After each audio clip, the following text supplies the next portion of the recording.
ಪತ್ನಿ ಮನಸ್ಥಿತಿ ಸರಿಯಿಲ್ಲ, ನಿಮ್ಹಾನ್ಸ್ನಲ್ಲಿ ಚೆಕ್ ಮಾಡಿಸಿ ಎಂದು ಅರ್ಜಿ ಹಾಕಿದ್ದ ಪತಿಗೆ 50,000 ರು ದಂಡ ಹಾಕಿರುವಂತಹ ಹೈಕೋರ್ಟ್.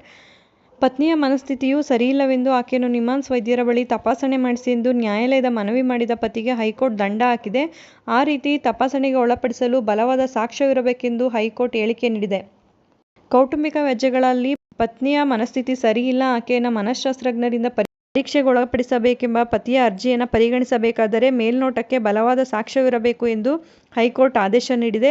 ಮಾತ್ರವಲ್ಲದೆ ಪತಿಗೆ 50,000 ರು ದಂಡವನ್ನು ಹಾಕಿದೆ.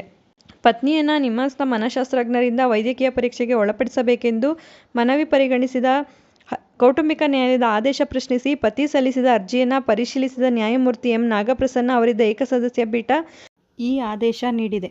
ಅಲ್ಲದೆ ಅನಗತ್ಯ ದಾವೆ ಹೂಡಿದ್ದಕ್ಕಾಗಿ 50,000 ರು ದಂಡ ವಿಧಿಸಿರುವ ನ್ಯಾಯಾಲಯ ಹಣವನ್ನು ಪತ್ನಿಗೆ ನೀಡುವಂತೆ ಸೂಚಿಸಿದೆ.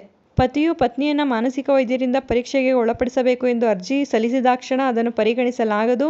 ಮೇಲ್ನೋಟಕ್ಕೆ ಬಲವಾದ ಸೂಕ್ತ ಸಾಕ್ಷ್ಯ ಮತ್ತು ಆಧಾರ ಇರಬೇಕಾಗುತ್ತದೆ ಎಂದು ನ್ಯಾಯಾಲಯ ಹೇಳಿದೆ.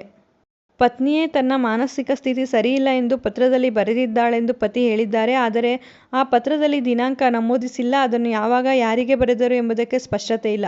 ಹಾಗಾಗಿ ಅದನ್ನು ಪರಿಗಣಿಸಲಾಗದು ಎಂದು ನ್ಯಾಯಪೀಠ ಹೇಳಿದೆ. ಇನ್ನು ವಿಕ್ಟೋರಿಯಾ ಆಸ್ಪತ್ರೆಯ ವೈದ್ಯರ ಹೇಳಿಕೆ ಕೇವಲ ಊಹೆ ಎನಿಸುತ್ತದೆ. ಏಕೆಂದರೆ ಪತ್ನಿ ಸಲ್ಲಿಸಿರುವ ದಾಖಲೆಗಳನ್ನು ಪರಿಶೀಲಿಸಿದರೆ ಆಕೆ ಪ್ರತಿಭಾವಂತೆ, ಹಲವು ಸಾಂಸ್ಕೃತಿಕ ಕಾರ್ಯಕ್ರಮಗಳಲ್ಲಿ ಭಾಗವಹಿಸಿ ಪ್ರಶಸ್ತಿಗಳನ್ನು ಪಡೆದಿರುವುದು ತಿಳಿಯುತ್ತದೆ. ಹಾಗಾಗಿ ಎಲ್ಲ ಅಂಶಗಳನ್ನು ಪರಿಶೀಲಿಸಿದರೆ ಪತಿ ವಿವಾಹವನ್ನು ಅನೂರ್ಜಿತಗೊಳಿಸಲು ನ್ಯಾಯಾಲಯದಲ್ಲಿ ತನ್ನ ಪರ ಸಾಕ್ಷ್ಯಕ್ಕೆ ವೇದಿಕೆ ಸಿದ್ಧಪಡಿಸುತ್ತಿರುವುದು ಕಂಡುಬರುತ್ತದೆ. ಹಾಗಾಗಿ ಅವರ ಅರ್ಜಿಯನ್ನು ಪರಿಗಣಿಸಲಾಗದು ಎಂದು ನ್ಯಾಯಾಲಯ ಆದೇಶ ನೀಡಿದೆ. ಈ ಪ್ರಕರಣದ ಹಿನ್ನೆಲೆ ಏನು ಅಂದರೆ, ಅರ್ಜಿ ಸಲ್ಲಿಸಿದ ವ್ಯಕ್ತಿ ಮತ್ತು ಮಹಿಳೆ 2020 ನವೆಂಬರ್ 26ರಂದು ಮದುವೆಯಾಗಿದ್ದರು. ಇಬ್ಬರ ನಡುವೆ ಮನಸ್ತಾಪದಿಂದ ಹಲವು ಬಾರಿ ಗಲಾಟೆ ನಡೆದಿತ್ತು. 2021 ಜನವರಿ 28ರಂದು ಪತ್ನಿ ತನ್ನ ಮನೆಗೆ ಹೋದವರು ವಾಪಸ್ ಬಂದಿಲ್ಲ ಎಂದು ಪತಿ ಆರೋಪಿಸಿದ್ದರು. ಅಲ್ಲದೆ ಪತ್ನಿ 2022 ಏಪ್ರಿಲ್ 14ರಂದು ನಗರದ ಕೆಪಿ ಅಗ್ರಹಾರ ಠಾಣೆಯಲ್ಲಿ ಪತಿ ವಿರುದ್ಧ ಐಪಿಸಿ ಸೆಕ್ಷನ್ 498A ದೌರ್ಜನ್ಯ ಮತ್ತು ವರದಕ್ಷಿಣೆ ನಿಷೇಧ ಕಾಯ್ದೆಯ ಸೆಕ್ಷನ್ 3 ಮತ್ತು 4ರ ಅಡಿ ಕೇಸ್ ದಾಖಲಿಸಿದ್ರು. ಪೊಲೀಸರು ತನಿಖೆ ನಡೆಸಿ ಆರೋಪಿ ಪತಿ ವಿರುದ್ಧ ನ್ಯಾಯಾಲಯಕ್ಕೆ ಆರೋಪ ಪಟ್ಟಿಯನ್ನು ಸಲ್ಲಿಸಿದರು. ಅನಂತರ ಪತಿ ಮಾನಸಿಕ ಕ್ರೌರ್ಯದ ಆಧಾರದ ಮೇಲೆ ಕೌಟುಂಬಿಕ ನ್ಯಾಯಾಲಯದಲ್ಲಿ ವಿವಾಹ ರದ್ದುಗೊಳಿಸುವಂತೆ ಕೋರಿ ಅರ್ಜಿ ಸಲ್ಲಿಸಿದರು.